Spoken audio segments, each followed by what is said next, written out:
शहरात गणेशोत्सव शांततेत पार पडावा यासाठी शांतता समितीच्या बैठका घेण्यात आल्या।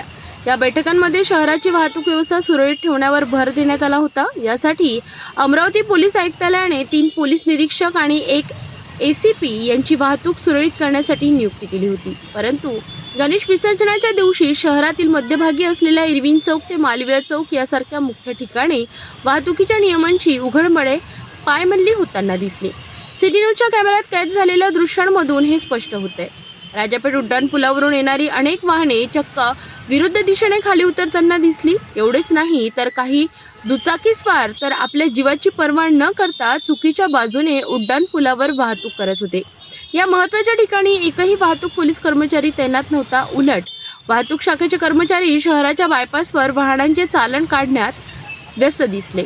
वाहतूक शाखेचे ACP संजय खताडे यांनी रेल्वे पूल धोकादायक असल्यामुळे तो बंद असल्याचे सांगितले होते, पण वाहतूक सुरळीत होण्यासाठी शहरातील पर्यायी मार्ग कोणते असा प्रश्न सामान्य नागरिकांना पडला आहे। या गंभीर परिस्थितीमुळे नागरिकांच्या सुरक्षिततेवर प्रश्नचिन्ह निर्माण झाले आहेत।